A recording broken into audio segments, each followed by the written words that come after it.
How do you do, ladies and gentlemen? It is our privilege to bring you at this time an eyewitness report of the first International Trepidation Contest.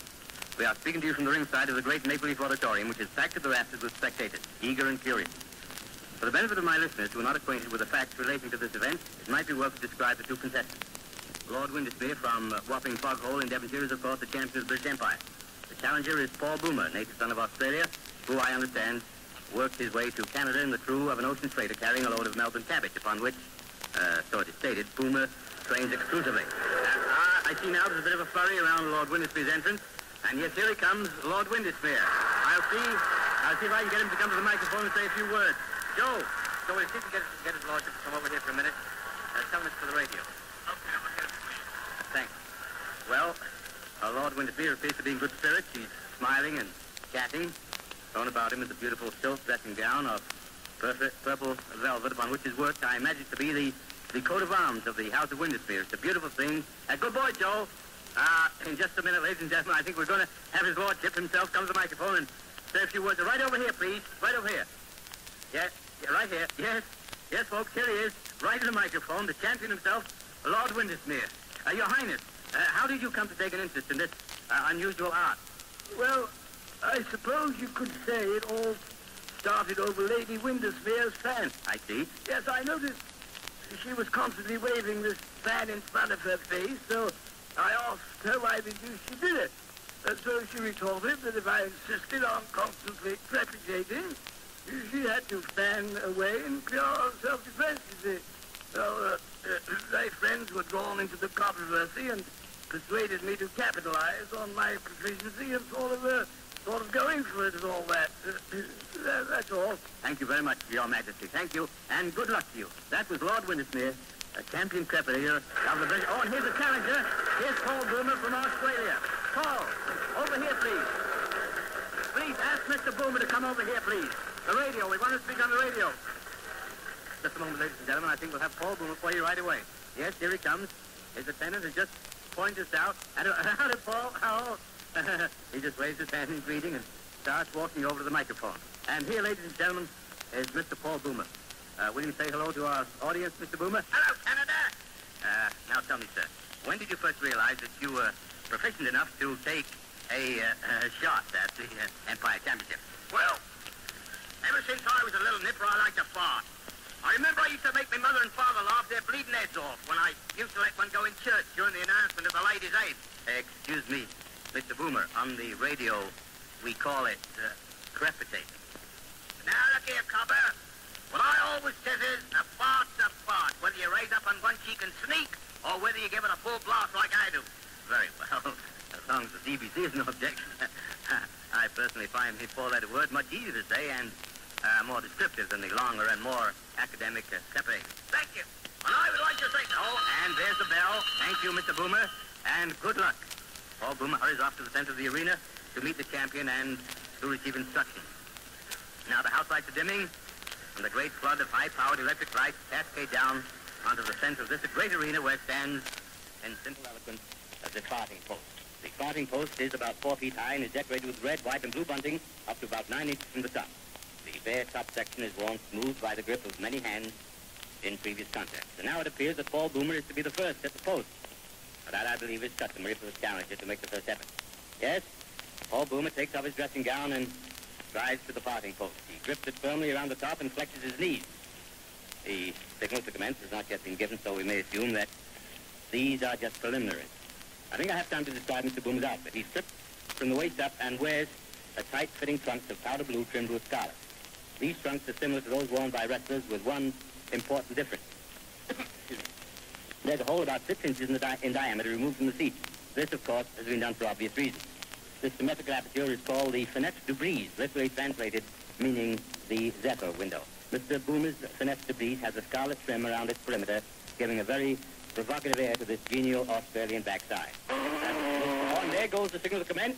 You might have heard it over the microphone, a blast on the medieval Bronx Spiegel, the traditional woodwind instrument associated with this sport for centuries. Now a hush falls on the vast throng as Boomer walks slowly, deliberately to the farting post. He's exuding confidence, and he gives one last all-encompassing grin to the tense audience as he grips the farting post between a pair of hands that look as though they could splinter the post. Now he flexes his knees, much in the manner of a boxer. Seems to be concentrating on the very top of the farting post. You can hear a pin drop, and here it comes. Oh, a beauty, a beauty. I think it was a triple flutter blast. Yes, that's what the judge signaled. A triple flutter blast. That gives them 25 points right off the bat. And another of the same, and another 25 points. That's followed by two, I beg your pardon, 3 fuzzy farts in rapid succession. It's amazing how this man can change pace and style of offering by a slight, simple shifting of his buttock area. He's still gripping the post in complete concentration. Boomer now has a score of 65. Those last 3 fuzzy farts at 5 points apiece, adding 15 to his previous score. And now here's something coming. A flooper, a perfectly executed flooper. What's that? I'm sorry, ladies and gentlemen. That was a follow-up flooper. The second time in the history of this sport that a follow-up flooper has been achieved in open competition. The only other time, I believe, was during the World Series held in Europe in 1783.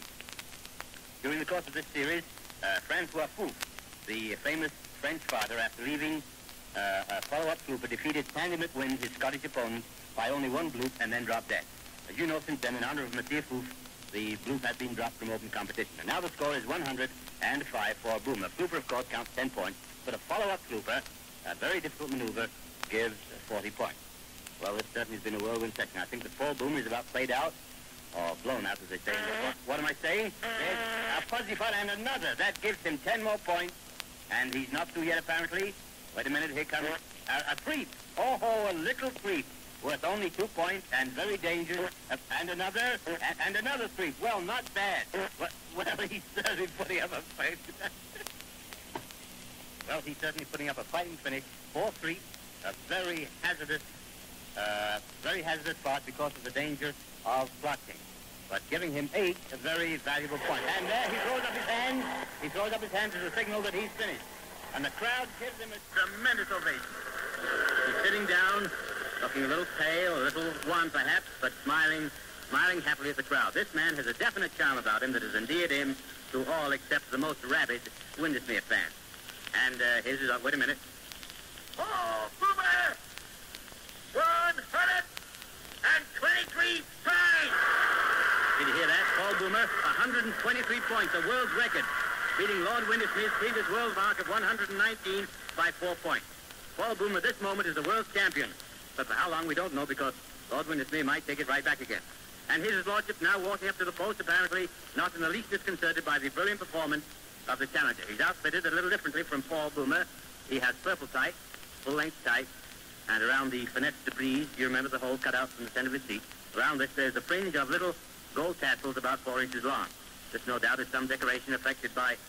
just a moment. Seems to be some sort of a dispute here. Paul Boomer and his seconds are on their feet and seem to be arguing with the judges and pointing to the fringe on their champion's posterior. Oh, I see. Paul Boomer is claiming that the fringe might add a whistle or some other sound to Lord Windesmere's efforts and so increase their value. And after all, in a closely fought contest like this, every little advantage must be jealously watched. The judges appear to be agreeing with Paul Boomer, and they direct the champion to remove the fringe. He doesn't like the decisions very much, and the crowd's getting resentful. They think he should be a better sport about it. And I agree with him. Oh, he seems to have decided that he's got to give in, and he rips off the fringe and flings it to the ground. Then he walks over to where Boomer is sitting. He turns his back, puts his hands on his hips, and he leaves a freak right in Paul Boomer's face.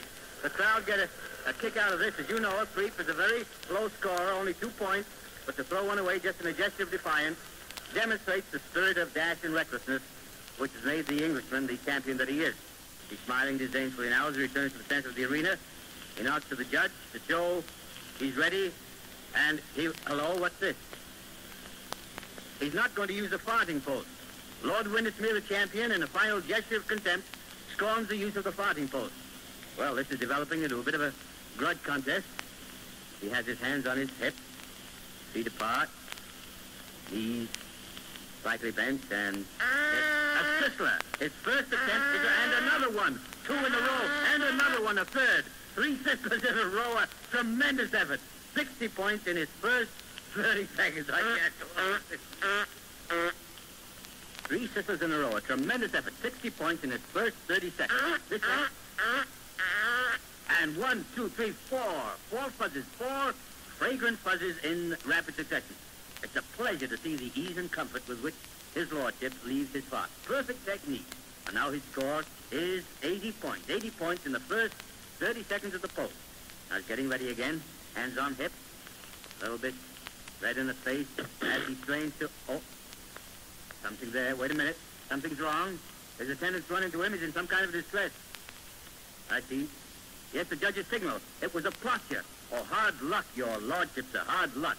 The champion left a very bad plotcher and will be penalized 15 points. That puts him back to 65 points, 59 short of the 124 he needs to retain his championship. He's all set again and seems to be straining a little more cautiously. And here is...